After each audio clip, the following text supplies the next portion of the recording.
Now, talking about Nike, Nike is an American multinational sportswear company which was established in 1964 as Blue Ribbon Sports by Bill Bowerman and Phil Knight. It officially became Nike in 1971 after Greek goddess of victory. It has a net worth of 30.44 billion US dollar. It operates 1,048 retail stores in over 170 countries and it employs more than 75,000 people worldwide. Now I'm talking about Reebok. Reebok is a US-based sportswear company founded in 1890 as J.W. Foster by Joseph William Foster. It was officially founded as Reebok in 1958 after a type of antelope.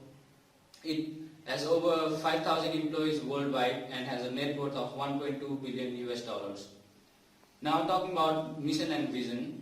Nike's mission is to do everything possible to expand human potential, and Reebok's mission is to always challenge and lead through creativity. Nike's vision is to bring inspiration and innovation to every athlete in the world. Reebok's vision is to provide and fulfill the potential of each and every athlete. Now I'll be talking about pastel analysis, political factor. Both Nike and Reebok are US-based company which is really good for the growth of the company as the US economy is very stable. Economic factor.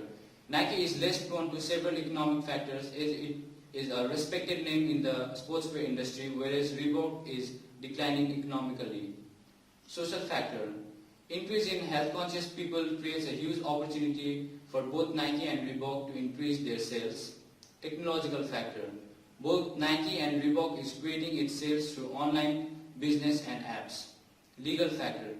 Both companies follows employment regulation rule and product safety regulation. Environment factor. Both companies are adapting eco-friendly manufacturing practices to develop a sustainable environment. So now, talking about the quarter-spike analysis of Nike and Reebok. First is the bargaining power of buyer. The bargaining power of buyer is moderate for Nike and Reebok because both companies provide durable, authentic products and varieties of options, encouraging buyers to opt for these products. Secondly is bargaining power of suppliers. The bargaining power of suppliers are comparatively low for Nike and Reebok because most of its operations are done in developing countries and the resources can be supplied from multiple potential suppliers. Threats of new entrants. The obstacles for new companies to enter are relatively low due to huge capital investment, and also new companies are often neglected by both companies' loyal customers. Threat of substitute products. The threat of substitute products is very low for Nike and Reebok because of its patented high standard design and A-level quality. Competitive rivalry. The competitive rivalry is very high in the sports industry because companies like Nike, Reebok, Adidas and Puma are competing against each other for years for deeper market penetration and to gain larger market share. Now talking about the key success factors of Nike and Reebok, first is the marketing activities. Nike supports a number of high-profile sports and athletic teams all around the world under the slogan, "Just Do It." Reebok places a lot of emphasis on their advertising and sponsors UFC, MMA and CrossFit. Technology. From data management, product development, edge engineering and system support to overall organizational management, Nike and Reebok are technology companies that utilize advanced technology. Distribution facilities. Under the Nike brand, it maintains a retail shop. Nike has contracts with approximately 700 stores worldwide and has office in over 45 countries. Reebok has 268 stores in over 28 countries. Manufacturing activities. Nike's manufacturing is outsourced to third sources around 600 contract factories that help gain cost advantage. Reebok manufactures its products in Michigan and Rhode Island, which are valued by consumers.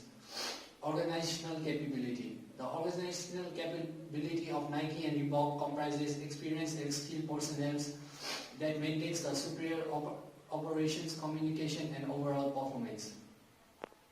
Value chain analysis. A value chain analysis is a visual representation of a company commercial activity to identify how it might gain a competitive advantage. We analyze the value chain of both Nike and Reebok. Both company value chains are closely interrelated. When comparing the supporting activities of both Nike and Reebok, Nike has more infrastructure and human resources. Both companies use numerous sources of modern technology in product development and design in terms of technology and procurement. In primary activities, that is inbound logistics, operation, outbound logistics, marketing and sales and service, the procurement department supports all primary activities, and human resources management and hiring progress in primary activities. As can be seen, both Nike and Reebok use high quality raw materials to create high quality finished goods.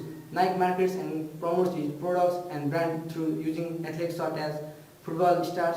Both organizations are concentrating on preserving client profiles in integrated system that will enable them to have a better understanding of their clients to get deeper insight. Now, VRIO analysis. The overall resources and capabilities of Nike and Reebok are valuable, rare and immutable because of their superior brand value and exceptional branding strategy employed by the company.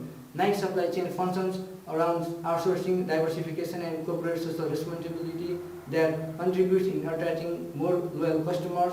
While talking about Reebok supply chain and customers are also valuable but are not as rare and distinctive as they were once due to strong market share, decline in sales, dominance of other key players like Nike.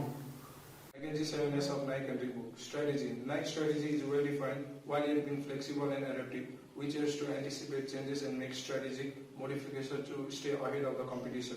Reebok incorporates an innovative transformation approach where it blends strict past with advanced technology to boost the brand's profitability. Structure. Nike features a flat organizational structure which allows for faster decision making and enhances employees' loyalty to the company. Reebok employs a matrix design framework to maximize resources utilization and improve employee professional growth and skills. System. Nike and Reebok suggest systematic interdepartmental coordination system for successful and structured work operation and goal fulfillment. Style. Nike and Reebok both employ a participative leadership style since it is beneficial in understanding and analyzing workers from all departments as well as appreciating insights. Staff. Nike has about 75,400 workers and approximately 5,000 people on Reebok. Both companies embraces and fosters diversity. Personnel are impressive, having strong skills and capacities. Skills. Employees at Nike and Reebok are chosen based on their abilities and credentials. Companies attract, recruits, trains, promotes and retains the best talent while containing a diverse workforce. Core values. Inspiration, innovation, authentic and distinctive are Nike's core values. Reebok is an innovative who creates their own codes and take risks in accordance with strong ethical and moral standards. Talking about financial analysis of Nike and Reebok. Nike's annual revenue in 2020, 2019 and 2018 was 37.403, 39.117 and 36.397 billion. Net income was 2.539, 4.029 and 1.933 billion respectively. We also have some current ratio which was 2.48, 2.1 and 2.51%. Return on equity has also decreased. Likewise, net profit has also decreased compared to 2019. Lastly, asset turnover ratio of Nike was 1.2, 1.62 and 1.6 times, meaning company isn't performing better in present years. Now about Reebok. Reebok's annual revenue in 2020, 2019 and 2018 was 22.668, 24.447 and 25.882 billion.